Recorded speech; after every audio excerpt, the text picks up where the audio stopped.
TBC নিউজের নিয়মিত আয়োজন আইপে নিবেদিত সংবাদ সম্প্রসারণে সবাইকে স্বাগত জানাচ্ছি। আমি শারমিন চৌধুরী। দিনের বাছাই করা সংবাদ এবং এর পর্যালোচনা নিয়ে সংবাদ সম্প্রসারণে আজ আমার অতিথি হয়ে এসেছেন মাছরাঙ্গা টেলিভিশনের বার্তা প্রধান রেজওয়ানুল হক রাজা এবং TVN 24 এর প্রধান সম্পাদক নাজমুল আশরাফ। স্বাগত আপনাদের দুজনকেই আজকের সংবাদ সম্প্রসারণে। আমরা দেখে নিই আজকের দিনের যে উল্লেখযোগ্য সংবাদগুলো আছে যেগুলো নিয়ে আমরা কথা বলবো। আর শুরুতেই জানিয়ে দিই মার্কেন্টাইল ব্যাংক আজকের সংবাদ শিরোনামগুলো। ঢাকায় বুড়িগঙ্গা, চট্টগ্রামে কর্ণফুলী ও খুলনায় ময়ূর নদীর তীরে উচ্ছেদ অভিযান। শাহ সিমেন্টের 2 কর্মকর্তা সহ 3 জন আটক।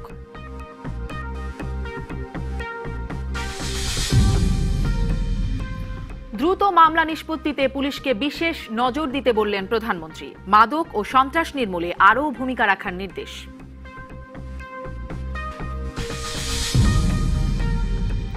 এবং একদিন বাড়িয়ে এবার বিশ্ব ইজতেমা হবে 15 থেকে 18 ফেব্রুয়ারি, জানালেন ধর্ম প্রতিমন্ত্রী।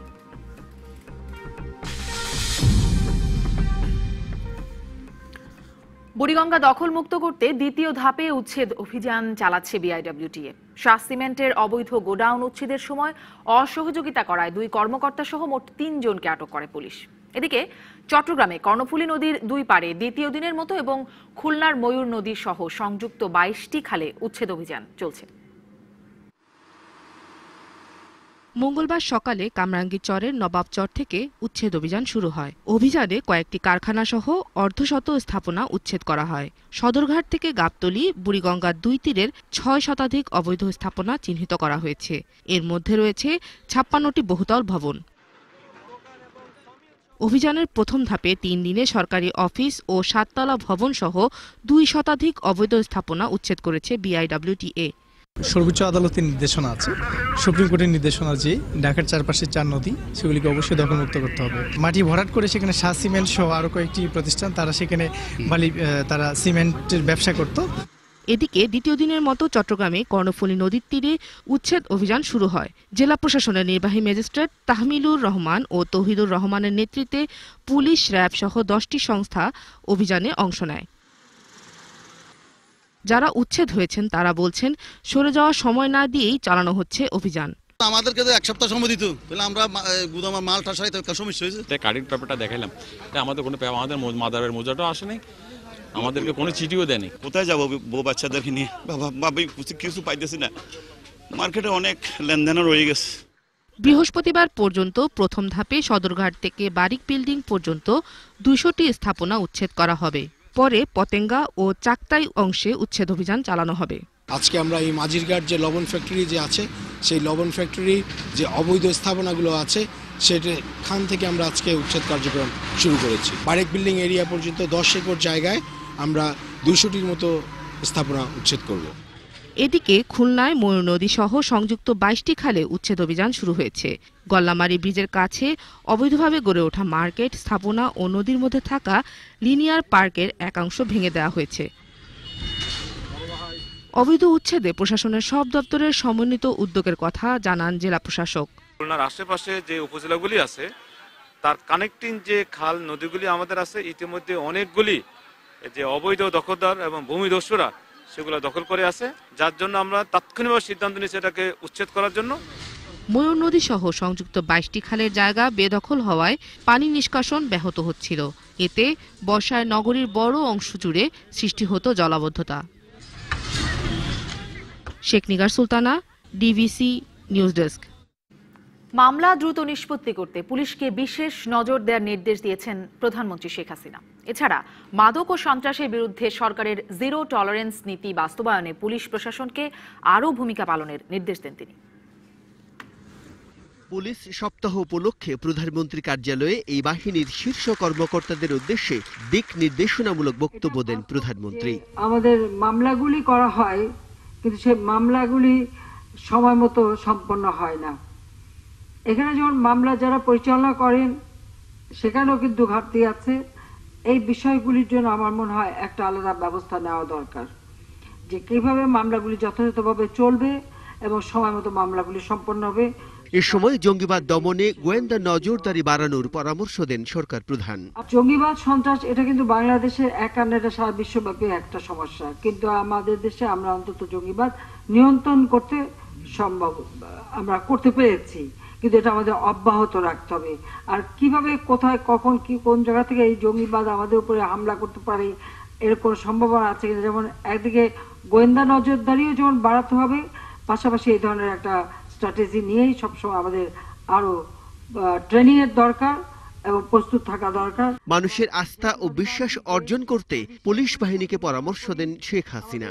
মানুষ যাতে পুলিশের সেবা পায় সেটা বিবেচনা করেই কিন্তু পুলিশের সংখ্যা বাড়ানো, যেটা প্রয়োজন হবে সেটা দেখে আমরা বৃদ্ধি করব। দুর্নীতির কারণে উন্নয়ন বাধাগ্রস্ত হয় উল্লেখ করে প্রধানমন্ত্রী বলেন, মানুষের ভাগ্য উন্নয়নে কাজ করে যাচ্ছে সরকার। বাংলাদেশকে আমাদের উন্নত সমৃদ্ধ দেশ হিসেবে গড়ে তুলতে হবে, যে আপনাদেরকে ও সেইভাবে আন্তরিকতার সাথে কাজ করে জনবান্ধব পুলিশ হয়ে আপনাদেরকে কাজ করতে হবে। মানুষের ভিতরে যে আস্থা, বিশ্বাস সেটা সৃষ্টি করতে হবে। পুলিশ বাহিনীর সুযোগ সুবিধা আরো বাড়ানো হবে বলেও জানান প্রধানমন্ত্রী শেখ হাসিনা। দেশ হিসেবে গড়ে তুলতে পারবো। Bijan Kumar Das, DBC news, Dhaka. একদিন বাড়িয়ে এবারের বিশ্ব ইজতেমা হবে 4 দিন। অনুষ্ঠিত হবে 15 থেকে 18 ফেব্রুয়ারি। বিকেলে তাবলিগ জামাতের দুই পক্ষের সঙ্গে বৈঠক শেষে একথা জানিয়েছেন ধর্ম প্রতিমন্ত্রী শেখ মোহাম্মদ আব্দুল্লাহ। এ সময় প্রতিমন্ত্রী বলেন, দুই পক্ষের 2 জন 2 দিন করে ইজতেমা পরিচালনা করবেন। প্রথম 2 দিন মাওলানা জুবায়ের, পরের 2 দিন পরিচালনা করবেন সৈয়দ ওয়াসিফুল ইসলাম। তবে আখেরি মোনাজাত কে করবেন তা তাবলিগ জামাতের মুরব্বীরা ঠিক করবেন বলে জানান প্রতিমন্ত্রী। বিদেশি মেহমানদের ভিসা জটিলতা নিরসন সহ সব সমস্যা দূর করা হয়েছে বলেও জানান তিনি।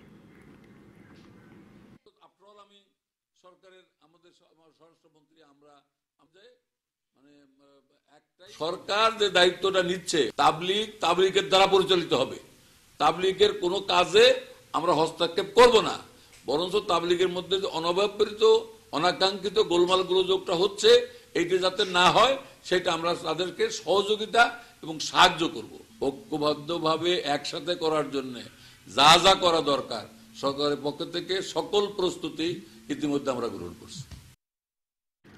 জানিয়ে দিলাম আজকের দিনের উল্লেখযোগ্য সংবাদগুলো। এই সংবাদগুলো নিয়ে কথা বলতে চাই আজকের সংবাদ সম্প্রসারণে আমার অতিথিদের সাথে। প্রথমেই যে বিষয়টিতে আসতে চাই, পুলিশ সপ্তাহের আয়োজন চলছে এবং মাননীয় প্রধানমন্ত্রী আজকেও পুলিশের ঊর্ধ্বতন কর্মকর্তাদের সাথে কথা বলেছেন। তিনি উদ্বেগ জানিয়েছেন যে বিভিন্ন সময় মামলার তদন্তে দীর্ঘ সময় লেগে যায়, এজন্য পুলিশকে দ্রুত মামলা নিষ্পত্তিতে বিশেষ নজর দিতে বলেছেন। নাজমুল আশরাফ, আসলে এই নির্দেশনা বাস্তবায়নে কতটা আশাবাদী হতে পারে? মামলা দ্রুত নিষ্পত্তি হওয়া দরকার, এটি নিয়ে কোনো সন্দেহ নাই, কিন্তু মামলা বিলম্বিত হওয়ার কারণ কি শুধু পুলিশের তদন্ত? মানে মামলা দায়ের থেকে শুরু করে একেবারে সর্বোচ্চ আদালতের সর্বোচ্চ রায় পর্যন্ত এই পুরো প্রক্রিয়াটার মধ্যে কিন্তু বিলম্বিত হওয়ার অনেক কারণ আছে। পুলিশ তদন্ত সময় মতো করে না, এটা যেমন একটি কারণ, এবং ঠিক মতোও করে না, কারণ পুলিশের তদন্তের উপরেই কিন্তু মামলার ভাগ্য নির্ভর করে, ন্যায় বিচার কেউ পাবে কিনা, যারা সত্যিকার অপরাধী তারা সাজা পাবে কিনা, প্রাথমিক কাজটি করে। তো পুলিশ যখন একটি মামলার তদন্ত করে এবং সেই তদন্ত যদি সঠিকভাবে না হয়, তার প্রতিফলন নিশ্চয়ই বিচারিক আদালতে পড়বে, এবং বিচারিক আদালতের মামলা যা কিছু হয় তার প্রতিফলন উচ্চ আদালতেও পড়ে। অনেক সময় আমরা দেখি সেটা রায় পাল্টে যেতে বা পরিবর্তন হতে, বা অনেক সময় নতুন করে তদন্তের নির্দেশও দেওয়া হয়। সব মামলার ক্ষেত্রে এটি হয় না। ফলে মামলার জট আমাদের যা আছে সেটা বিচারিক আদালত থেকে শুরু করে সর্বোচ্চ আদালত পর্যন্ত, তার পেছনে যদি বলেন পুলিশের তদন্ত, প্রত্যেকটা পর্যায়ে যে কারণগুলো আছে বিলম্বিত হওয়ার, সেগুলো দূর করতে হবে। তো পুলিশের সাথে বৈঠকে প্রধানমন্ত্রী মামলা দ্রুত নিষ্পত্তির জন্য তদন্ত দ্রুত করার কথা বলেছেন। তো একটি কারণ হয় দূর হলো, কিন্তু আদালতের যে কারণ হবে বলে আশা করছেন, মানে যদি আপনি প্রাথমিকভাবেই নজর দেন, কারণ যে কারণে যেভাবে বছরের পর বছর বা যুগের পর যুগ পুলিশ তদন্ত করে আসছে, তার হঠাৎ করে কোনো পরিবর্তন আমরা আশা করতে পারি না। এই কারণে, কারণ এই বিষয়গুলো নিয়ে বহু বছর ধরে কথা হচ্ছে কিন্তু কোনো পরিবর্তন দেখিনি। তাহলে আসলে হঠাৎ করে কেন বলছেন? একটি কারণ, যেমন যেই পুলিশেরা নিয়মিত আপনার অপরাধ নিয়ে কাজ করে, আবার একই পুলিশ আপনার অন্যান্য দায়িত্ব পালন করে, নিরাপত্তা বিধান থেকে শুরু করে অন্যান্য সরকারি প্রোটোকলের বিভিন্ন রকম দায়িত্ব পালন করে, তখন একটা উদ্যোগ নেওয়া হলো যে যারা মামলা তদন্ত করবে, অপরাধ তদন্ত করবে, তারা শুধু ওই কাজই করবে, আর অন্যান্য দায়িত্বের পুলিশ আলাদা থাকবে। এরকম একটি কাজ করা হয়েছে, এতে করে কিছুটা উন্নতি হওয়ার কথা, হয়তো নাই। এখন পুলিশের সদিচ্ছা, পুলিশের সততা এবং কাজের প্রতি তার যেই অঙ্গীকার সেটি যেমন ঠিক না থাকলে দ্রুত কাজটি হবে না। আরেকটি বিষয় হচ্ছে যে পুলিশের স্বল্পতাও আছে, যে পরিমাণ অপরাধ, যে পরিমাণ জনসংখ্যা, যে পরিমাণ সমস্যা এবং পুলিশকে যত রকমের দায়িত্ব পালন করতে হয় তার কারণে তার তুলনায় পুলিশের সংখ্যা যেহেতু কম, ফলে তারা নিশ্চয়ই অজুহাত দেখাতে পারবে কেন এত বছর লাগলো। আমি জনাব রেজওয়ানুল হক রাজা আপনার কাছে আসবো, তবে এই বিষয়টি নিয়ে যে বিষয়টি উত্থাপিত হচ্ছে সেই বিষয়টি নিয়ে আমি একটু আমাদের সাথে সংযুক্ত করে নিতে চাই পুলিশের সাবেক মহাপরিদর্শক একেএম শহীদুল হক। আপনারাও কিন্তু যে কোনো প্রশ্ন তাকে করতেই পারেন। জনাব একেএম শহীদুল হক, আপনি কি আমাকে শুনতে পাচ্ছেন?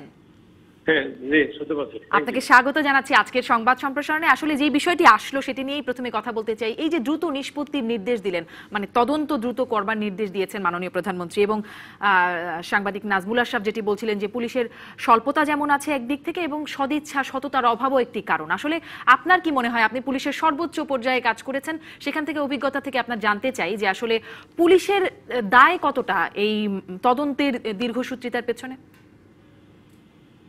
আপনাকে ধন্যবাদ। তদন্ত পুলিশই তো দায়, অবশ্যই এটা তদন্ত করার বেসিক যে এজেন্সি এটা কিন্তু পুলিশেই।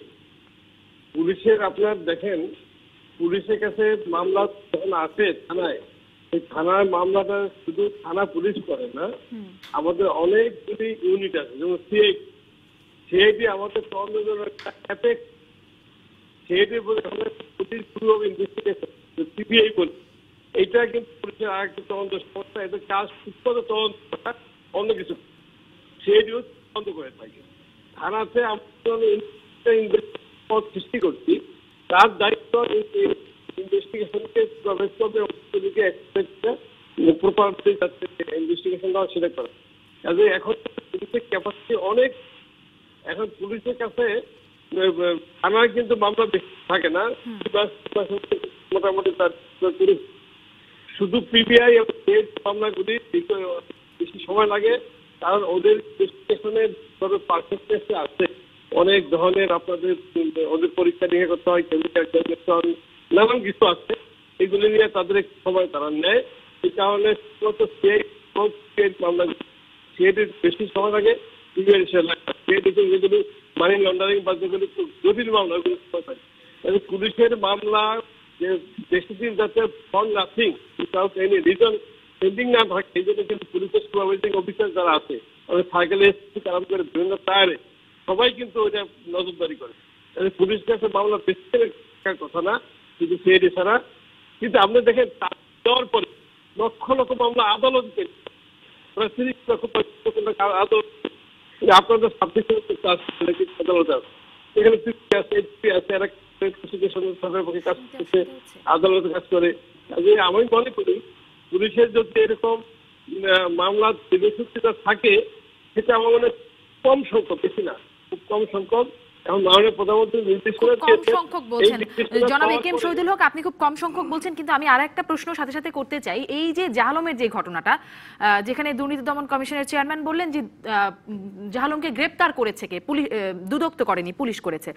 এরকম সময় পুলিশ তো একটা ন্যূনতম তদন্ত করে কাউকে গ্রেপ্তার করে নাকি? মানে ভুল ব্যক্তিকে 18.5 কোটি টাকার চেক জালিয়াতির মামলার আসামি সালেক, তার বদলে পাটকল শ্রমিক জাহালম, তাকে গ্রেপ্তার করে ফেলা হলো। মানে তদন্তটা কিরকম হয় এই ধরনের ক্ষেত্রে? এরকম ভুল কি করে হতে পারে পুলিশের?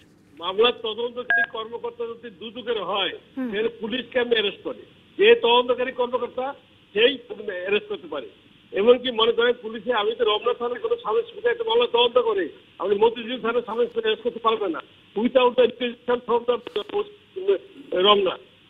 যে বলে যে তদন্ত করে গ্রেপ্তার করে, পুলিশ যদি গ্রেপ্তার করে থাকে on the requisition of the investigating officer, যদি দুদকের কোনো তদন্তকারী কর্মকর্তা পুলিশকে অনুরোধ করে সেই আসামি অ্যারেস্ট করে দেন, সেই ক্ষেত্রে করতে পারে। কাজে এটা ঠিক না, পুলিশের দায় নেই। পুলিশের দায়িত্ব যদি নিজে মামলা তদন্ত করে, সেই তদন্তের মামলা অ্যারেস্ট করে, সেক্ষেত্রে অবশ্যই দায়িত্ব। দুদকের মামলা তদন্ত করবে, আসামি গ্রেপ্তার করবে, সেখানে জি নিশ্চয়ই। আপনার কাছে অনেক প্রশ্ন আছে আমার অতিথিদের। এই প্রসঙ্গে জনাব শহীদুল হক, আপনি বলছেন যে এই জাহালমের ক্ষেত্রে যেটি হয়েছে পুলিশের কোনো দায় নেই, কারণ তদন্ত কর্মকর্তা ছিলেন দুদকের, তাদের তদন্ত শেষ করে তারা পুলিশকে রিকোয়েস্ট করেছে অ্যারেস্ট করার জন্য, তারা করেছে। আমরা যতটুকু জেনেছি যে জাহালম গ্রেপ্তার হওয়ার পর সময় থেকে পরবর্তীকালে বহুদিন পর্যন্ত যখনই যাকে পেয়েছে সে বলেছে যে ভাই আমি মূল আসামি না, আমি আবু সালেক নই, আমি জাহা আলম। এই বিষয়টা তো সে পুলিশকেও বলেছে নিশ্চয়ই, ধারণা করি। যখন পুলিশ এরকম একটি কথা শোনে বা খবর পায় বা আসামি যখন অস্বীকার করে আমি আবু সালেক নই, তখন কি পুলিশ কি নিজস্ব উদ্যোগে কোনো তদন্ত করতে পারতো কিনা? এরকম ঘটনা হয় যে কনফিউশন অ্যারেস্ট করছে যে এই আসলে সে আসলে কিনা, সেক্ষেত্রে এটাকে ভেরিফাই করা, ভেরিফাই করে যাচাই বাছাই করে গ্রেফতার করা। যে এই আসামি যখন দুদকের কাছে গেছে, দুদকের তদন্তকারী কর্মকর্তা নিশ্চয়ই আসামি বলছে, সাধারণ তাকে ভেরিফাই করে পুনরায় পাঠানো এই ধরনের বক্তব্য।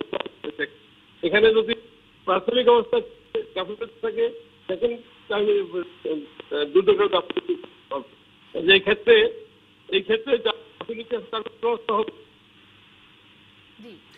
জনাব শহীদুল হক, আমার প্রশ্নটি হচ্ছে জাহা আলমের বিষয়টা আপনি বলছেন দুদক তদন্ত করেছে সেই জন্য এই অবস্থা হয়েছে, যদিও রাজা ভাই বলছিলেন যে পুলিশ পরে আবার সেটা যাচাই করে দেখতে পারতো না। কিন্তু অসংখ্য মামলার কথা আমরা শুনি, গণমাধ্যমে আসে, ভুক্তভোগীদের কাছ থেকে শোনা যায়, সেটি হচ্ছে যে কোনো একটি মামলা দায়ের হওয়ার পর সেই মামলার সঠিক তদন্তের ক্ষেত্রে পুলিশের গাফিলতি অনিচ্ছার কথা বাদই দিলাম, কোনো না কোনো মহলের প্রভাবে মামলা ভিন্ন খাতে প্রবাহিত হয়, সঠিক তদন্ত হয় না, এবং একইভাবে সেটা কোনো কিছুর বিনিময়ে হোক বা কারো প্রভাবে বা কারো ধমকেই হোক, ভুল ব্যক্তিদেরকে বা যারা অপরাধী না তাদেরকে গ্রেপ্তার করা হয়, আসল আসামিরা বা অপরাধীরা ঘুরে বেড়ায়। এই যে একটি ঘটনার বিচারের শুরু থেকে এই ধরনের অনিয়মগুলো হয়, সেই কারণে তো শেষ পর্যন্ত বিচারে ন্যায় বিচার পাওয়া যায় না। এরকম তৎপরতা পুলিশের ক্ষেত্রে, তদন্তের ক্ষেত্রে, গ্রেপ্তারের ক্ষেত্রে কতটা, নাকি আপনি এটাকে ব্যতিক্রম বা বিচ্ছিন্ন ঘটনা বলবেন? এটাকে ঢালাভাবে দেখানো যাবে না, ঢালাভাবে এটা হয় না। গ্রেপ্তার হতে পারে, কিন্তু যখন তাকে অভিযোগ প্রমাণ হবে না তখন তাকে তো অবশ্যই পৌঁছে দিতে হবে। আর অভিযোগ প্রমাণ করে যথেষ্ট সাক্ষী প্রমাণ হবে। সাক্ষী প্রমাণ কখনো দাখিল করতে পারে।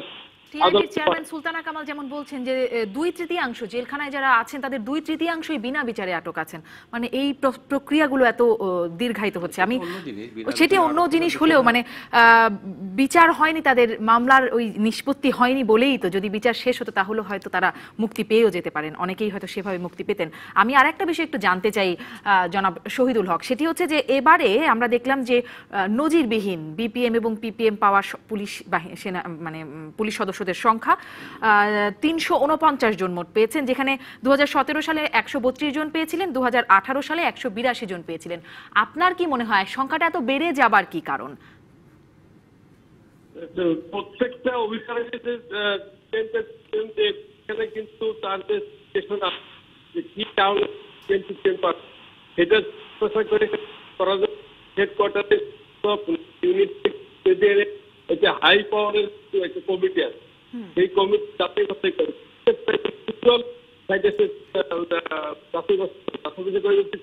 মনে হয় যে এই ভালো কাজ করছে এই জন্য তার বিপিএম পাওয়া উচিত, সেই ক্ষেত্রে কিন্তু সরকার দেয়। জি জনাব শহীদুল হক, নাজমুল আশরাফ যে প্রশ্ন করবেন, কিন্তু আমি একটু এই বিষয়ে একটা বিষয় জেনে নেই জনাব শহীদুল হক, সেটি হচ্ছে একদমই রেলিভেন্ট বলে প্রশ্নটা বাদ দিতে পারছি না। সেটি হচ্ছে আলোকচিত্রী শহীদুল আলম গ্রেপ্তার, নিরাপদ সড়ক আন্দোলনে তাকে গ্রেপ্তার করা, বা রাশেদ খান কোটা সংস্কার আন্দোলনে রাশেদ খানকে গ্রেপ্তার করা, এগুলোকে কৃতিত্ব হিসেবে দেখিয়ে এই বিপিএম পুরস্কারের জন্য কৃতিত্বপূর্ণ অবদান হিসেবে গণ্য করা হয়েছে। এই বিষয়ে আপনি কোনো মন্তব্য করবেন? এই বিষয়ে মন্তব্য করতে চাই না, কারণ এখানে আমি পূর্ণাঙ্গ সাইটেশন না পড়ে খণ্ডিত একটা দুটো সেন্টেন্স দিয়ে তো আমি এটা বলতে পারবো না। যদি পুরো সাইটেশন পড়তে পারতাম তাহলে আমি মন্তব্য করতে পারতাম, এই খণ্ডিত বাক্য দিয়ে আমি পারবো না। জনাব শহীদুল হক, আমার প্রশ্নটি শারমিনের প্রশ্নেরই আর একটু বর্ধিত রূপ। উনি দুটি ঘটনার কথা বলছিলেন, কিন্তু বিরোধী দলের পক্ষ থেকে বা অনেকেই এই সমালোচনাটি করেন যে গত 5-10 বছর এই সরকারকে টিকিয়ে রেখেছে হচ্ছে পুলিশ বাহিনী নানানভাবে, এবং তারই পুরস্কার হিসেবে এত বেশি বিপিএম পিপিএম দেওয়া হচ্ছে।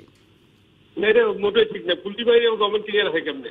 পুলিশ বাহিনীর জননিরাপত্তা কাজ করে, মানুষ ক্রিমিনাল জাস্টিস সিস্টেমে পুলিশকে দায়িত্ব দেওয়া হলে সে দায়িত্ব পুলিশ করে। ভোট জনগণ তো ভোট দিয়ে সরকারের ক্ষমতা নেয়, জনগণের না রাখে সরকার কেন? কিন্তু জনাব শহীদুল হক, মানে এই কৃতিত্বে যদি পুলিশ বাহিনী সদস্যরা পুরস্কার পেয়ে থাকেন, নিশ্চয়ই পেতেই পারেন, কিন্তু সে কোটা আন্দোলনে, নিরাপদ সড়ক আন্দোলনে আমরা দেখেছি যে হেলমেটধারীরা সাংবাদিকদের উপর আন্দোলন মানে হামলা করলো এবং সেখানে গণমাধ্যমের ফুটেজ আছে, ছবি আছে, তারপরেও তাদের বিরুদ্ধে ব্যবস্থা নেওয়া হলো না। এজন্য জবাবদিহিতার ব্যবস্থাও কি পুলিশের মধ্যে আছে, নাকি শুধু পুরস্কারের জায়গাটি? জবাবদিহিতা পুলিশের তো অবশ্যই আছে। পুলিশকে দাঁড়ে দাঁড়ে জবাবদিহি করতে হয়, তার কর্তৃপক্ষের কাছে করতে হয়, মন্ত্রণালয়ের কাছে, সরকারের কাছে করতে হয়, আদালতে করতে হয়, ওপেন কোর্টে জব। পুলিশের জব জনগণের জনগণের এখন আর্থিক এখন এই যে শুনতে অসুবিধা হচ্ছে, বিঘ্নিত করা এবং দেরি করে এবং নিশ্চিত করা, এটা তো কোনো কাজ। জি জনাব শহীদুল হক, আপনাকে ধন্যবাদ। একটু শুনতেও আমাদের অসুবিধা হচ্ছে মনে হয় যান্ত্রিক কোনো ত্রুটির কারণে। আপনাকে অসংখ্য ধন্যবাদ জনাব শহীদুল হক, আপনি আমাদের সঙ্গে সংযুক্ত হয়ে সময় দিয়েছেন। জনাব রেজওয়ানুল হক রাজা, আপনি আপনার কাছেও আসলে এই বিষয়টি নিয়ে মন্তব্য জানতে চাই, যে এই বিষয়টি সবশেষ কথা বলছিলাম যে পুলিশ কৃতিত্বপূর্ণ অবদানের জন্য বিপিএম পিপিএম তো পাচ্ছে, কিন্তু সেই সাথে সাথে মানে নিরাপদ সড়ক আন্দোলনের ভূমিকার জন্য পুলিশ কৃতিত্বপূর্ণ অবদানের জন্য পুরস্কার পাচ্ছে, কিন্তু সেই সাথে সাথে যখন এই ঘটনাটাও দেখি আমরা এবং আসলে খুব জলজ্যান্ত ছবি আমরা দেখতে পাচ্ছি, ফুটেজ আছে, তারপরেও তাদের বিরুদ্ধে ব্যবস্থা নেওয়া না হচ্ছে। ধন্যবাদ। সে তো বটেই, নিরাপদ সড়ক আন্দোলনের সময় হেলমেট বাহিনী তাদের বিরুদ্ধে কোনো ব্যবস্থা না হয় না, যদিও পুলিশ এবং সরকারের পক্ষ থেকে কমিটমেন্ট করা হয়েছিল যে সবাইকে বিচারের আওতায় আনা হবে। আমরা বুঝতে পারি কেন তাদের বিরুদ্ধে ব্যবস্থা নেওয়া হয়নি। তবে এটি খুবই দুঃখজনক যে আপনার কোটা সংস্কার আন্দোলন দমন করার জন্য পুরস্কার বা নিরাপদ সড়ক আন্দোলনের দমন করার জন্য পুরস্কার, এই ধরনের পুরস্কার যদি দেওয়া হয়, বলা হচ্ছে নিয়ন্ত্রণ, এটি কোনোভাবেই এই ধরনের পুরস্কারের জন্য বিবেচিত হওয়া উচিত না। কারণ তাহলে যেভাবে নিয়ন্ত্রণ করা হয়েছে সেটি কিন্তু সবাই পছন্দ করে না, মানে এই কাজে আর উৎসাহিত হবে পুলিশ। আমি আবারও বলি যে যেভাবে নিয়ন্ত্রণ করা হয়েছে সেই পদ্ধতিটা কিন্তু সবার কাছে গ্রহণযোগ্য না। হয়তো পুলিশ বাহিনীর কাছে হতে পারে, কিন্তু আরও তো অনেক পক্ষ আছে, জনগণ আছে, তাই না? তো যেটি বিতর্কিত পদ্ধতি, সেই পদ্ধতিতে কাউকে পুরস্কার দেওয়া উচিত না। আর আপনি যে বিষয়টি বলছিলেন যে এত বিপুল সংখ্যক পুলিশ কর্মকর্তাদের বা কর্মকর্তা শুধু না, মানে কনস্টেবল পর্যায়েও দেওয়া হয়েছে, এটি অবশ্যই একটা কি বলে অস্বাভাবিক ঘটনা। আপনি তো বলেছেন যে ইভেন আশরাফও যে প্রশ্নটা করলেন সেরকম কথাবার্তাও হয়। তো আমি মনে করি যে এই জনাব শহীদুল হক একটু আগে বলছিলেন যে কোনো অভিযোগই ঢালাওভাবে করা উচিত না, সেই একইভাবে আমিও মনে করি যে পুরস্কারও ঢালাওভাবে দেওয়া উচিত না, সেখানেও কিছুটা মানদণ্ড রাখা উচিত। এবং আগে যেটা আপনি স্ট্যাটিস্টিক্স দিলেন এর আগের বছরগুলিতে কত হয়েছে, সেই তুলনায় এবার তো অনেক বেশি। আমি মনে করি যে যেভাবেই হোক ভবিষ্যতে যেন এই বিষয়টা পুলিশ কর্মকর্তারা বা যারা পুরস্কার দেন তারা যেন বিষয়টা মাথায় রাখেন। যদি আপনি ধরেন বেশি সংখ্যায় দিয়ে দেন তাহলে পুরস্কারের গুরুত্বটাও কিন্তু থাকে না। আবার তার মধ্যে যদি এই সমস্ত আন্দোলন নিয়ন্ত্রণের জন্য পুরস্কার দেওয়া হয়, সেটি আসলে এই ধরনের পুরস্কারকে নিয়ে বিতর্ক আরও বাড়াবে বলে আমার আশঙ্কা। গতকালও কিন্তু মাননীয় প্রধানমন্ত্রী পুলিশের জঙ্গিবাদ দমন এবং সন্ত্রাস দমনের জন্য প্রশংসা করেছেন এবং সেই সাথে বলেছেন যে হয়রানি না করার নির্দেশ দিয়েছেন পুলিশকে। এটি আসলে বহুল কি বলে আলোচিত এবং গুরুত্বপূর্ণ বিষয়, হয়রানি। পুলিশের বিরুদ্ধে অহরহ এই অভিযোগটা ওঠে। আমি সবাইকে বলবো না সবাই দোষী, কিন্তু কিছু পুলিশের একটা অংশ তো আছে। আমরা যদি গত কয়েকদিন ধরে বিভিন্ন পত্রপত্রিকা বা মিডিয়া রিপোর্ট দেখি, এই যে আপনার নতুন একটি টার্ম আমরা শুনতে পাচ্ছি এখন, সেটি হচ্ছে গায়েবী মামলা। গায়েবী মামলায় যাদেরকে আসামি করা হয়েছে তাদের অনেককে এখন হাইকোর্টে জামিনের জন্য আমরা ভিড় করতে দেখছি, মিডিয়াতে আমরা দেখছি। এবং গায়েবী মামলায় অসংখ্য মানুষকে, সাধারণ মানুষকে বা যারা দোষী নয় তাদেরকে আসামি করা হয়েছে বলে ব্যাপকভাবে অভিযোগ আছে। তো সেই বিষয়টি তো হয়রানির পর্যায়েই পড়ে। এবং আমি কালকেই একটি চ্যানেলের নিউজ দেখলাম যে একজন হাইকোর্টে জামিন নিতে এসেছেন যার হাত পা সব ভাঙা, এবং অনেকে আছে যারা পঙ্গু, তাদের বিরুদ্ধে নাশকতার মামলা হয়েছে। শিশু আছে, তো হ্যাঁ রাইট, ইভেন অনেক মৃত ব্যক্তির নামে মামলা হয়েছে। এই সমস্ত অভিযোগের দায় পুলিশ কি করে এড়াবে? সুতরাং মামলা করার সময় তো পুলিশ একটু খোঁজখবর নিয়ে করা উচিত। যারা মামলাটা করেছেন তাদের কথা বলছি, সবাইকে বলছি না। যারা মারা গেছেন এরকম কাউকে আপনি কি করে আসামি করতে পারেন? তার মানে কি? তার মানে হচ্ছে আপনি আপনি যারা জীবিত অনেকেও নিশ্চয়ই নিরাপরাধ মানুষ এর মধ্যে পড়েছে, সেটা আমরা বুঝতে পারি। আবার পুলিশ ইয়াবা দিয়ে মামলা দিচ্ছে, এরকম ঘটনার খবরও সে ধরনের ঘটনাও আছে। পকেটে ইয়াবা ঢুকিয়ে দিয়ে আপনাকে মামলা দিয়ে দিচ্ছে। তো অবশ্যই প্রধানমন্ত্রী বিষয়টা আসলে খুব কি বলে এরকম উদ্বেগের পর্যায়ে গিয়েছে বলেই প্রধানমন্ত্রীর কাছ থেকেও এই কথাটা আসছে যে কেউ যেন নিরাপরাধ কেউ যেন হয়রানির শিকার না হয়। প্রধানমন্ত্রী কেন কথাটা বললেন? এর বাস্তবতা আছে বলে তো বলেছেন। প্রধানমন্ত্রী কেন বললেন যে মামলার তদন্ত যাতে দ্রুত হয়? তার মানে কি? নিশ্চয়ই এখানে কোনো সমস্যা চলছে যেটি প্রধানমন্ত্রীর নলেজে আছে। সেই কারণেই এই সমস্ত বিষয়গুলি কিন্তু তদন্তের যে বিষয়টি বলছেন, আমরাও বিভিন্ন ঘটনা খুব আলোচিত যে ঘটনাগুলো হয় সেগুলো নিয়ে আমরাও খুব কথা বলি, তদন্ত কবে হবে ইত্যাদি নিয়ে আমাদেরও উদ্বেগ আমরা টকশোগুলোতে করে থাকি। কিন্তু শেষ পর্যন্ত তদন্তে কি হয় সেই বিষয়টি তো আর খুব বেশি দেখা হয় না।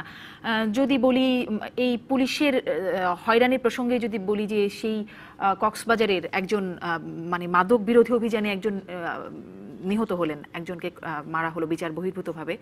পরে দেখা গেল যে নামের ভুলে একজনকে নিরাপরাধ এনামুল, আমি নামটি মনে করতে পারছিলাম না, ধন্যবাদ। মানে তারপরে সেগুলোর তদন্তেরও কি হয় পুলিশের কাজে? সেই তদন্ত সেই আলোচিত একটি ঘটনা, সেই ঘটনাটিও আমরা বারবার শুনেছি যে আমরা তদন্ত করব ইত্যাদি, কিন্তু সেটার কোনো ফলাফল আমরা পাই নাই। আমি মনে করি যে যেহেতু পুলিশ সত্তা চলছে, পুলিশ বাহিনীকে নিয়ে অনেক ধরনের আলোচনা হবে। পুলিশ বাহিনীকে তার ভাবমূর্তি রক্ষা করা বা উজ্জ্বল করার জন্য এই বিষয়টাকে যদি একটু গুরুত্ব দিয়ে দেখা হয়, এই যে ঢালাওভাবে মামলা করা, মানুষকে হয়রানি করা, সবাই করে তা বলছি না, আমি মনে করি যে একটা কাজ হতে পারে, আমি পরামর্শ দিব, যেরকম এখন শিক্ষা ব্যবস্থা নিয়ে কথা চলছে যে ভাই এত বেশি সিলেবাসের মধ্যে এত কিছু থাকে, আমাদের স্টুডেন্টদের জন্য এটা বোঝা হয়ে দাঁড়িয়েছে। সিলেবাসটা কমিয়ে দিলে অনেক সমস্যার সমাধান হয়। মামলার সংখ্যাও যদি পুলিশ মানে কিছু একটা হলেই মামলা দিয়ে দেওয়া, মামলাটাও যদি কম করে করা যায়, আসামির সংখ্যা যদি কম করা যায়, সাক্ষীর সংখ্যা যদি কম থাকে, তাহলে আমার মনে হয় যে প্রবলেমটা অনেকটা সলভ হতে পারে। আমি একটা বিরতি নিয়ে আসি। তবে নিশ্চয়ই পুলিশ বাহিনীর অনেক ভালো কাজ আছে যার কারণে আমরা নিশ্চিন্তে থাকতে পারি। আমরা মানে অনেক বিষয় আলোচনা করলাম, ভালো কাজগুলো হয়তো বলা হয় না আমাদের, সেটি নিশ্চয়ই আছে। একটা বিরতি নিয়ে ফিরছি, দর্শক থাকুন সাথেই। ফিরলাম সংবাদ সম্প্রসারণে। এই পর্যায়ে কথা বলতে চাই নদী দখল মুক্ত করতে যে উচ্ছেদ অভিযান চলছে সেই প্রসঙ্গে একটু কথা বলতে চাই। নদী দখলের আগে আমি একটু তদন্ত নিয়ে আধা মিনিট বলি। আচ্ছা জিনিস সেটি হচ্ছে যে তদন্ত নিয়ে রাজা ভাই বিস্তারিত বলছেন, আসলে তদন্তে যে দ্রুততর করার কথা বলেছে সেখানে পুলিশের দায়টাই নিয়ে আমরা বলেছি, কিন্তু সেখানে আসলে তিন ধরনের, কিন্তু একটা হচ্ছে তদন্তের কারণে বা অবহেলার কারণে দেরি হওয়া, একটা হচ্ছে ভুল তদন্ত করা, আবার ভুলও দু রকমের, একটা ইচ্ছাকৃত আর একটা হচ্ছে চাপিয়ে দেওয়ার কারণে বা নির্দেশিত হওয়ার কারণে বা কোনো রকমের ক্ষমতার দাপটের কারণে, আর তৃতীয়টা হচ্ছে না হওয়া। এই যে না হওয়ার কথা বলছেন না, আমরা কিন্তু প্রায় চাপিয়ে দেওয়াটা হবে, জজ মিয়াটা হলো চাপিয়ে দেওয়া ছিল। না আমি বলছি যে কোনো প্রভাবশালী মহলের নির্দেশে বা চাপে করে তারা ভুল তদন্ত করছে, কিন্তু না হওয়া যেটা, এটা সবচেয়ে ভয়ঙ্কর। এরকম খবর কিন্তু প্রায় পত্রিকায় টেলিভিশনে আসে যে বছরের পর বছর, যুগের পর যুগ কোনো মামলা তদন্ত নাই। আপনি যে কোনো বাংলাদেশের একটা থানায় গিয়ে আপনি রেকর্ড দেখেন, এরকম অসংখ্য মামলা পাবেন যেগুলো কোনো তদন্তই হচ্ছে না, যেগুলো মানে ফাইল কোথায় হারিয়ে গেছে বা চাপা পড়ে গেছে তার কোনো খবর নাই। তো ফলে এই সব কিছু নিয়ে যদি আপনি বলেন পুলিশের নিশ্চয়ই অনেক দায় আছে। আপনি বলছিলেন বিরতিতে যাওয়ার আগে যে পুলিশের অনেক ভালো কাজ আছে, নিশ্চয়ই ভালো কাজ আছে। পুলিশের খারাপ কাজ বা পুলিশের ভুল বা পুলিশের অপরাধ নিয়ে আলোচনা করার অর্থ হচ্ছে এগুলো যাতে না হয়, মানুষ যাতে আর একটু বেশি সেবা পায়। আর ভালো কাজ না থাকলে 16 কোটি মানুষের ছোট্ট একটা দেশে আমরা যেভাবে আছি, যে পরিমাণ অপরাধ হয়, আমেরিকা এত উন্নত, এত সামর্থ্য, এত কিছু, তাদের দেশে হর হামেশা স্কুলে বাচ্চাদের স্কুলে গিয়ে গুলি করে শত শত মেরে ফেলে, তারা গির্জায় গিয়ে মানুষ মেরে ফেলে, হাসপাতালে ঢুকে গুলি করে মানুষ মেরে ফেলে, রাস্তাঘাটে কালো মানুষ দেখলে ধরে পিটিয়ে মেরে ফেলে। সেই তুলনায় বাংলাদেশের অপরাধ কিছুই না, অনেক কম। এবং সেটা দমন করার ক্ষেত্রে নিশ্চয়ই পুলিশের বা নিরাপত্তা বাহিনী যা আছে সবারই অনেক কৃতিত্ব আছে, কিন্তু আমরা ভুল ত্রুটিগুলো তো অবশ্যই ধরিয়ে দেব যাতে করে মানুষ আরেকটু ভালো সেবা পায়, ন্যায় বিচার পায়। কিন্তু আমেরিকা যে কথা বলছিলেন, তাদের তো অস্ত্র সবাই বহন করতে পারে। আমরা যদি সেরকম বহন করতে পারতাম তাহলে হয়তো আমাদের অবস্থা আরো ভয়াবহ হয়ে যেতে পারতো। আমরা তো কথায় কথায় মেজাজ হারাই, আমাদের রাস্তাঘাটে গেলে সেটা দেখাই যায়। আমি যদি আমার প্রসঙ্গে একটু আবার আসি, যেটি নিয়ে কথা বলতে চাইছিলাম, নদী দখল মুক্ত করতে যে উচ্ছেদ অভিযান চলছে, জনাব রেজওয়ানুল হক রাজা, আমরা তৃতীয় মানে 3 ধাপে দেখছি বিআইডব্লিউটি অভিযান চালাচ্ছে। বহুতল ভবন সহ বেশ কিছু স্থাপনা ইতোমধ্যে উচ্ছেদ করা হয়েছে এবং আরো অনেক তালিকাভুক্ত আছে। কিভাবে মূল্যায়ন করছেন এই অভিযান? দেখুন, একদম ছোটবেলা থেকে না হলেও অনেক দিন ধরে, অনেক বছর ধরে আমরা এইসব অভিযান দেখে আসছি। এবং একটা অভিযান হয়, তারপরে কিছুদিন পরে আবার যা হওয়ার তাই হয়, আবার সেই জায়গা পুনর্দখল হয়ে যায়। এই যে এবারও শুনছি এইটি যে জায়গা দখলমুক্ত করার পরে এখানে ওয়াকওয়ে বানানো হবে যাতে আর কেউ নতুন করে দখল করতে না পারে। তো এই কথাও তো শুনছি, তাও তো 10-20 বছর হয়ে গেল। এই জন্য আমি খুব বেশি আশাবাদী হতে পারছি না, কারণ বিআইডব্লিউটি এর বা টিসির এই ধরনের অভিযান নতুন না। সো কতখানি কী হবে সেটা জানি না, তবে যদিও কিছুটা ইঙ্গিত পাওয়া যাচ্ছে, যেমন ধরেন এবার বুড়িগঙ্গার সদরঘাটের ওইখানে আমাদের সিটিং এমপি আওয়ামী লীগের হাজী সেলিমের একটি বিল্ডিং ভাঙা হয়েছে, যেটি এতদিন ধরে ভাঙা হয়নি। মানে যেটি কথা হয় প্রভাবশালীদের বিরুদ্ধে কোনো ব্যবস্থা হয় না, সেটি হচ্ছে। যদিও আজকে একটি অনলাইনে দেখলাম যে ওইখানেই একটি বিল্ডিং আছে যেটিকে এখনো টাচ করা হয় নাই, সেটি গোলমার্ক দিয়ে একটি অনলাইন নিউজ করেছে। এরকম এক্সাম্পলও আছে। আবার কর্ণফুলীর তীরে যে চিটাগাংয়ের স্টোরিটা আপনাদের দেখলাম, কর্ণফুলীতে অনেক কিছু ভাঙা হচ্ছে। তো এই যে ভবনগুলি, সেগুলি তো বছরের পর বছর ধরে সেখানে ছিল, এতদিন কেন দেখা হয় না জিনিস? এবং প্রশাসনের সামনেই তো সেগুলো উঠেছে, কেউ লুকিয়ে তো আর আসেনি। শুধু তাই না, বুড়িগঙ্গার যে আপনি যে উচ্ছেদ অভিযানের কথা বললেন, অ্যাটলিস্ট আমার মনে পড়ে গত 5 বছর ধরে আমি যেখানে কাজ করি সেই চ্যানেলে আমরা এটা দিনের পর দিন এটা নিয়ে স্টোরি করেছি। এবং আজকে যে বিল্ডিংটা ভাঙা হচ্ছে, অভিযান শেষ তার 1 সপ্তাহ বা 15 দিনের মধ্যে সেখানে আমার বিল্ডিং উঠছে। এটি বিল্ডিং তো আর গোপনে তোলা যায় না, সেটাই বলছিলাম, এটি তো পাপ প্রকাশ্যই হয়। তাহলে যারা কেউ দেখে না, তখন কি কেউ দেখে না, বা এটার কোনো ফলো আপ নিশ্চয়ই হয় না, এই কারণে আবার বিল্ডিং ওখানে উঠেছে। তো বুড়িগঙ্গা দেখেন, আমি মনে করি যে আমরা সবাই জানি যে বুড়িগঙ্গার তীরের উচ্ছেদ অভিযানের কথা আমরা বহু বছর ধরে শুনছি। অভিযান যে হচ্ছে না তা না, হচ্ছে, তারপর অবস্থা যা তাই হয়ে যাচ্ছে। সুতরাং খুব বেশি আশাবাদী হতে পারছি না বলে দুঃখিত, তবে দেখতে চাই যে না, এই অভিযানে যেন শেষ অভিযান হয়। এবার কি একটু ভিন্ন কিছু হচ্ছে কিনা নাজমুল আশরাফ? কারণ আমরা কিন্তু গত 3রা জানুয়ারি আমরা দেখলাম আদালতও উদ্যোগ নিল এবং আদালতের নির্দেশনায় বলা হচ্ছে নদী দখলকারীরা ব্যাংক ঋণ পাবে না এবং নির্বাচনে অংশগ্রহণ করতে পারবে না। শুনেন, আমি আশা বলার আগে বলি, আদালতের নির্দেশেও বহুবার হয়েছে। আপনি চট্টগ্রামের কর্ণফুলীর তীরে যে অভিযানটা পরিচালিত হচ্ছে, সেটির ব্যাপারে আদালতের বহু আগের নির্দেশ ছিল। সেই নির্দেশ থাকার পরেও বিল্ডিংগুলি হয়েছে, এখন গত 2 দিন ধরে সেটা ভাঙা হচ্ছে। সুতরাং আদালতের নির্দেশও নতুন না, তবে নতুন যেটাই সেটা আদালত বলেছেন যে যারা নদী দখল করবে তারা নির্বাচনে অযোগ্য হবে এবং তাদের ব্যাংক লোন তারা পাবে না।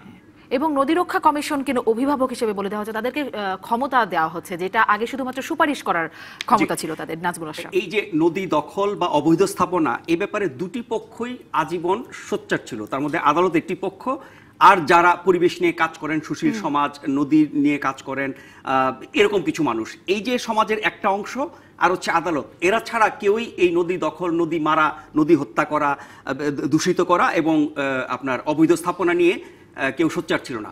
আওয়ামী লীগ না, বিএনপি না, কোনো রাজনৈতিক দল না, কোনো ব্যবসায়ী না, মানে সমাজ বা রাষ্ট্রকে পরিচালনাকারী যত মহল আছে, যত শক্তিশালী পক্ষ আছে, তারা কেউই এগুলোর ব্যাপারে আন্তরিক ছিল না। তারা এগুলোকে ব্যবহার করেছে রাজনৈতিক কাজে।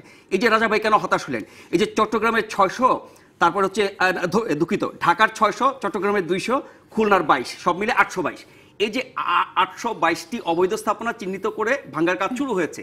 কতদিন এই 822টি ভাঙা হবে কিনা আমার সন্দেহ আছে। আর এই 822টি ভাঙার পরে আবার 800 দ্বিগুণে 1644টা গড়বে কিনা সেটা নিয়ে আমার সন্দেহ আছে। তবে আদালত নির্দেশ দেবে, বিআইডব্লিউটিএ বা সংশ্লিষ্ট কর্তৃপক্ষ এগুলো ভাঙবে, এগুলো একটা রুটিন হয়ে গেছে। এবং ভাঙার সময় আমরা খুব বড় করে ফলো করে প্রচার করি, সরকার খুব ক্রেডিট নেয় এবং অনেকে বাহবা দেয়, কিন্তু রাজা ভাইয়ের আমার মতো বহু লোক কিন্তু হতাশায় ভোগে যে 2 দিন পরে তো এটা থেমে যাবে এবং আবারও এখানে গড়ে তোলা হবে। ফলে এইটার স্থায়ী নিষ্পত্তি না হওয়া পর্যন্ত কিন্তু জনগণের মনে এই সন্দেহটা থাকবে। তবে যদি বলেন আশাবাদী হওয়ার জায়গা কোনটা, এবারে সরকার 3য় মেয়াদে আসছে, তো বিশেষ করে প্রধানমন্ত্রী শেখ হাসিনা, ওনার কিন্তু মানে রাজনৈতিক জীবনে প্রায় শেষ পর্যায়ে চলে এসেছেন।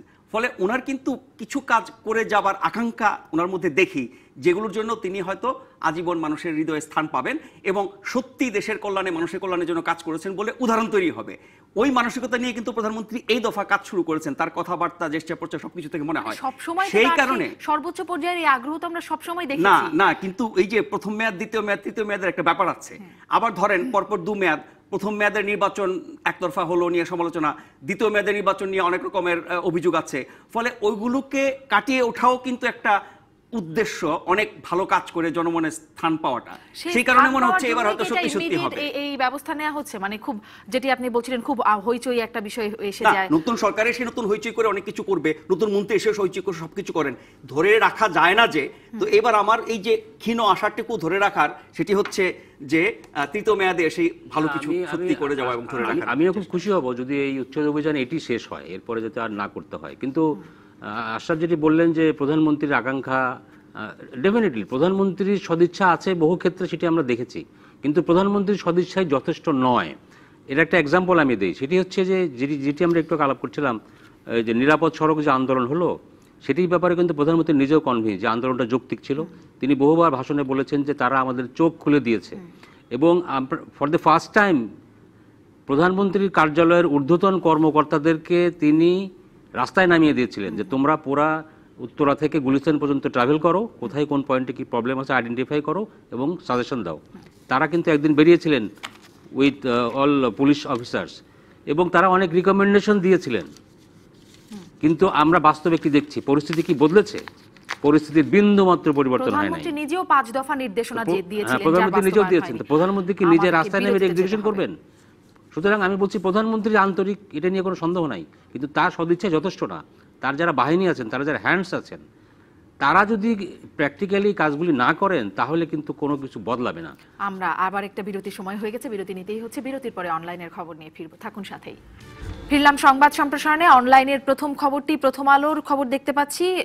জাহালম প্রসঙ্গে একটি খবর, উদ্দেশ্য প্রণোদিত ভুল করে থাকলে কঠোর ব্যবস্থা, এটি দুদক কমিশনারের একটি বক্তব্য। কিন্তু আমি আসলে জানতে চাই, যদি বিষয়টি উদ্দেশ্য প্রণোদিত না হয়, শুধুই মাত্র ভুল হয়, সালেকের জায়গায় জাহালমকে শুধুই মাত্র ভুল করে আনা হয়, তাহলে কি ব্যবস্থা না? অবশ্যই অবশ্যই, এই কথাটাও উদ্দেশ্যমূলক কিনা আমি বুঝতেছি না। উদ্দেশ্যমূলক ভাবে ভুল হইলে ধরা হবে, আর যদি উদ্দেশ্যমূলক না হয় এমনি মানে ভুল, এমনি ভুল, সত্যিকারের ভুলও যদি হয়, এটা কেমন ভুল? এইরকম একটি ভুল যে কারণে একজন মানুষের 3টা বছর জীবন থেকে হারিয়ে গেল, সে জেলখানায় তাকে বিনা বিচারে কাটাইতে হইল জাস্ট একটা ভুলের কারণে, সেটি কি জাস্ট একটা ভুল হিসেবে দেখা হবে? মোটেই না। সেই যেভাবেই ভুলটা হোক, উদ্দেশ্য প্রণোদিত হোক আর না হোক, এই ভুলের জন্য যারা দায়ী, আমি অবাক হয়ে গেলাম যে এটা নাকি ব্যাপক তদন্ত হয়েছিল এই জাহ আলমকে গ্রেপ্তার আগে। অনেকে তদন্ত, 7 জন তদন্ত করেছেন, দীর্ঘদিন ধরে তদন্ত করেছেন, তারপরেও তাকে অ্যারেস্ট করা হলো। এই ভুলের তো এবং সেটি প্রমাণ হতে 3 বছর লাগলো, এবং সেটিও গণমাধ্যম তুলে ধরার কারণে। এই কোনো যেভাবে ভুলটা হোক, এর কোনো মাপ করা উচিত না। নিশ্চয়ই না, উদ্দেশ্য প্রণোদিত ভুল, উদ্দেশ্য প্রণোদিত কিনা সেটা আপনি কিভাবে প্রমাণ করবেন? আর ভুলের কারণে যেহেতু আরেকজনকে খেসারত দিতে হচ্ছে, ক্ষতি হচ্ছে, তো তার ক্ষতিপূরণ আপনি দেবেন না? এখন তো উচিত হচ্ছে ওই ব্যক্তির ক্ষতিপূরণ মামলা করা, এবং তার জন্য যারা দায়ী, সেটা পুলিশ, দুদক, যারাই হোক না কেন, তারা সেই ক্ষতিপূরণের টাকা দেবে। নিশ্চয়ই এরকম একটা বিষয় ভাবতেই পারেন বিচার বিভাগ থেকে, এরকমটি ভাবা যেতেই পারে। পরের খবর আর কি আছে? প্রথমবারের মতো সংসদ অধিবেশনে মাশরাফি, ক্যাপ্টেন ফ্যান্টাস্টিক মাশরাফি। পরের পত্রিকায় চলে যায়, দেখি আর কি খবর দেখাতে পারি দর্শকদের। বাংলা ট্রিবিউনে ভোটাধিকার আন্দোলনের ব্যানারে সংসদ নির্বাচনের পোস্টমর্টেম করছে বিএনপি। বিভিন্ন জায়গায় গিয়ে আসলে 300 আসনের ভোটের নানান চিত্র তুলে ধরছে দলটি। এটি কেমন উদ্যোগ?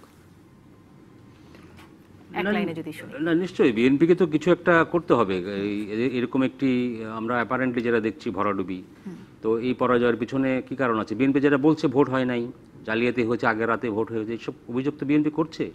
সেটা তো আপনার প্রমাণ করার জন্য বিএনপির অবশ্যই পোস্টমর্টেম করা উচিত।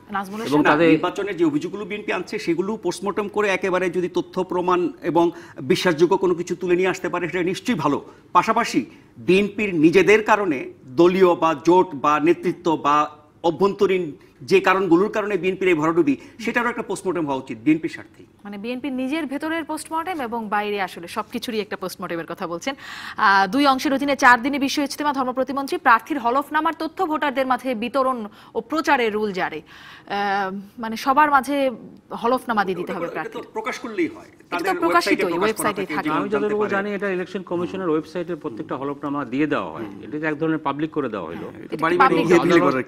আদালত বোধহয় বলছেন যে না, এটি প্রিন্ট করে ভোটারদের মাঝে বিতরণ, মানে যারা ওয়েবসাইটে যায় না, যারা ওয়েবসাইট যাদের অ্যাক্সেস নাই। শেষ করতে হবে আজকের মতো। অসংখ্য ধন্যবাদ আপনাদের দুজনকে। শেষ করছি দর্শক আজকের সংবাদ সম্প্রসারণ। ভালো থাকুন।